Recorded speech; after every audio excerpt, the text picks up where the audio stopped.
নদীর তীর ঘেঁষে চলছে সড়ক নির্মাণের কর্মযজ্ঞ। শ্রমিক হিসেবে যারা কাজ করছেন তারা সবাই পার্শ্ববর্তী গ্রামের বাসিন্দা।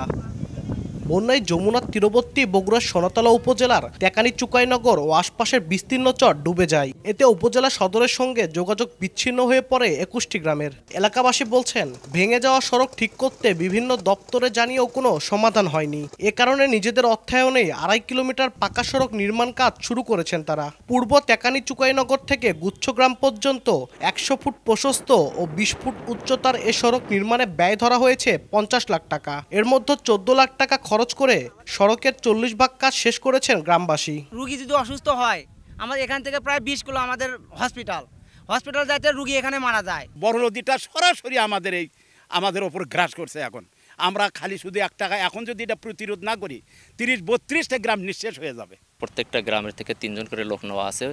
তারা চেকের মাধ্যমে, যে রসিদের মাধ্যমে তারা টাকা উত্তোলন করে। সেই টাকাগুলো আমাদের ব্যাংকে থাকে। ব্যাংক থেকে আমরা এর ব্যয় বাবদে রাস্তার ব্যয় বাবদ আমরা এটা ব্যয় করি। গ্রামবাসীর উদ্যোগকে স্বাগত জানিয়েছে স্থানীয় প্রশাসন। পাশাপাশি বাকি কাজ শেষ করতে সহায়তার আশ্বাস সংশ্লিষ্ট কর্মকর্তার। বরাদ্দ পাওয়া গেলে তাদের সাথে আমরা সেই কাজটা করে দিতে পারবো, এই বিশ্বাসটা আমরা ঊর্ধ্বতন কর্মকর্তার কাছ থেকে আশ্বাস পেয়েছি। গ্রামবাসীদেরকে অনেক ধন্যবাদ যে তারা এইভাবে ইউনাইটেডলি এত বড় একটা অসাধ্যকে সাধন করেছেন। আমাদের এখানে সাহায্য থাকবে এবং আমরা আমাদের যে সামনে সুযোগগুলো আসবে, ইউনোকেও আমি বলবো এখানে তাদেরকে বাকি অংশটা একটু হেল্প করে যাতে এটা পুরোপুরি কমপ্লিট করে দেওয়া যায়। বগুড়া সোনাতলা উপজেলার টেকানি চুকাইনগর ও আশপাশের 21টি গ্রামে 30,000 মানুষের বসবাস।